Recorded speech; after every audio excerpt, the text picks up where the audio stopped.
Hello and welcome to the weekly reading. You may have noticed that we've shifted to Tuesdays for now. We'll see how that goes, but it just felt like the right thing to do for this month. I have got lavender here because it just feels, personally, I've been using lavender on a wasp sting that I got, and it feels like the need we have to calm in our real Saturnian space.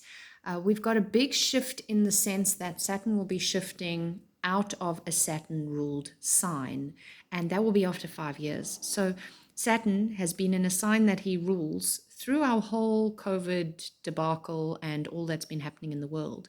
And this shift into Pisces, which happens early next month, I think it's on the 7th, but I might stand to be corrected, is going to really change a lot of the dynamic we've been working with because we move from Saturn ruled sign into a Pisces ruled sign. And in comes a bumblebee. Interesting, especially as the wasp and bee medicine seems to be so strong at the minute.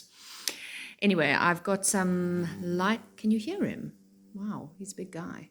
Just came right over us. I've got a lighthouse message for us here to shine our light even when it feels a little tricky, because Saturn really wants us to develop our mastery and be the master at being whatever we are in order to be the best us in our world. And then some rose quartz and plenty of smoky quartz coming in as well. So pick a number between 1 and 4. This weekly reading will take us all the way to Monday's full moon in Pisces. So we'll get to kind of experience, in a sense, by that full moon, which is at 1 degree of Pisces, we'll get to experience the prequel to Saturn moving in there, because we'll have that feeling of early Pisces. And then when Saturn moves in there, we'll feel Saturn's energy coming in, which is mastery, structure, slow down, get focused, do your work kind of energy. So whatever number you chose between 1 and 4, this is our full picture reading for the week. Mostly upright, 1 major arcana with the magician, 1 court card with the king of wands, and swords, starting with the swords, which is an air card, ending with the cups, which is a water card. So we start with the 6 of wands, a 6 of swords, sorry, and this card really says to me, again, this comes to the Saturn stuff for me, it's a moving beyond the trauma, in a sense. It's the ending of something. It's moving away from an old thing that no longer is serving. And just in light of the feeling that I'm getting from the Saturn energy and Saturn's imminent move into Pisces, it really, for me, begins the 2020 trauma period and what we're now moving through. And I feel like it's a really positive thing, but we can't ever pretend that the trauma didn't happen. You know, trauma is never fun. Nobody wants trauma or wishes trauma on somebody, but trauma is something that shows us where things are not working, where things are not okay, whether that is collectively, whether that is in ourselves. More than likely, it is both. And so we kind of have to shake off the wound of that. And so this is a card of new beginnings and promises, but it's a little bit hard won. And Saturn comes in, this bumblebee, Saturn comes in with hard won kind of lessons anyway. And in fact, if you don't do the work when Saturn sort of demands it, then the lessons are harder. So the big lesson here is do the work without it being enforced upon you. And the King of Wands, he's a super powerful chap. He's upright. He's really giving a nod to a strong, fiery, kind of business-minded leader energy. He's saying, take that risk, begin anew. So it's like coming out of the 6 of Swords where we're just like, oh, I'm going to move beyond the trauma, and then leaping with 2 feet. And we've got all those planets moving forward right now. And Mars is starting to get a little bit more momentum because he's moving forward, but he was still pretty slow for a while. And he is still in the shadow, but he's getting going. And this is quite a Marsy card, in fact, the King of Wands. And it's just basically saying, jump in. You know, you've had to move beyond something. Now take that giant jump. Do it with courage, do it with confidence, do it with passion, and trust yourself, back yourself. It's almost, for me, I'm almost feeling a like fake it till you make it vibe from him this week. Like, even though those traumas are still, maybe the wounds are still a little raw, and that's okay. But this is the new face of something, you know? And look at the King of Wands and his confident stance and persona. It's like, this is the new face. I want to come in and I want you to believe in me. I want you to have confidence in me. I need to hold that energy so you believe in me. And in doing so, I believe in me. And then we've got the magician, and he is skilling up, boy. He is learning new skills. He is developing his mastery, exactly what Saturn wants from us. He's putting in the time. He's learning how it's done. This card can be very much connected to Mercury. Mercury's just had his businessy energy moving through Capricorn as well. So, and that's where we did that retrograde. So it also has a, okay, what did I learn in my retrograde, and how can I now start to practically apply? Mercury can be a bit all over the place at the best of times, but you can see in this card right now, the magician has got this real focus going, and it's paying off. That mastery, that effort, that time put in is starting to really pay off.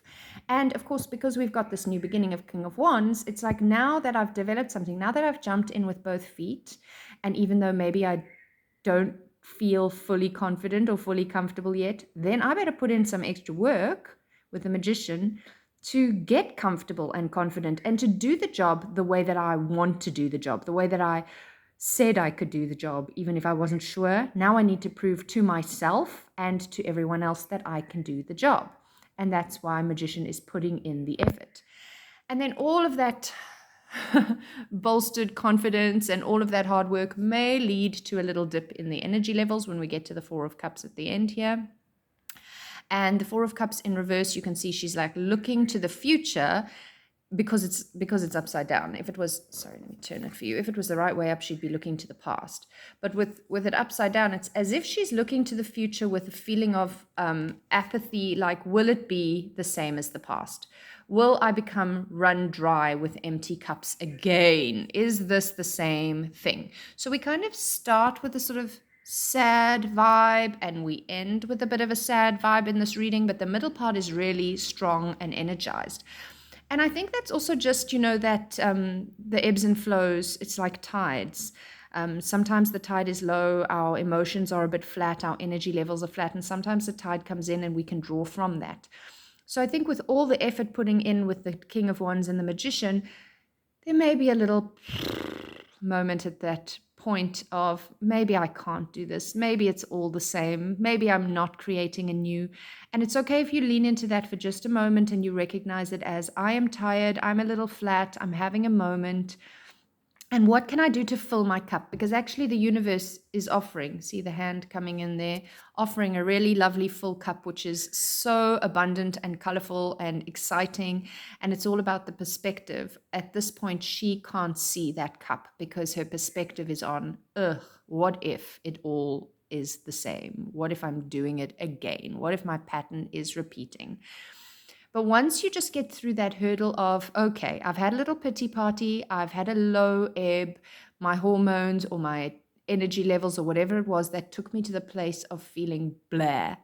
Now it's time for me to pick myself up by my bootstraps, look at what I am getting, and come back into fake it till you make it. Come in with courage, with confidence, with passion. Put in the work. You've got this. Stay focused.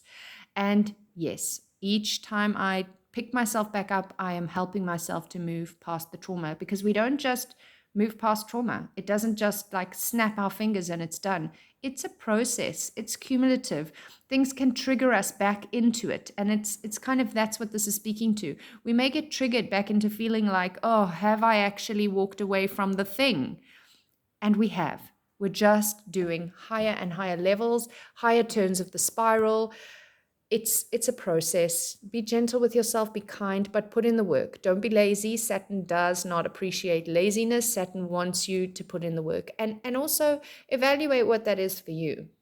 Because sometimes doing something fun that isn't hard work is part of not being lazy. It's part of rest and rejuvenation. So don't be lazy doesn't necessarily mean the same thing for each of us. And lazy in the sense of not being prepared to look in the mirror, not being prepared to do the work that comes up for us each as individuals, rather than don't be lazy, never have any fun, only work. All work and no play, after all, is not good for us. So it's a line that you have to walk for yourself and you have to evaluate in your life. And you know the line. You know what that is for you, and nobody else does. So you don't have to listen to outside influence on that. You have to tune into your heart. Sending you lots of love and light for the week ahead. I hope that Saturn brings in some really strong, positive lesson energy for you so you know the trajectory that you want to be taking. Love and light to you all.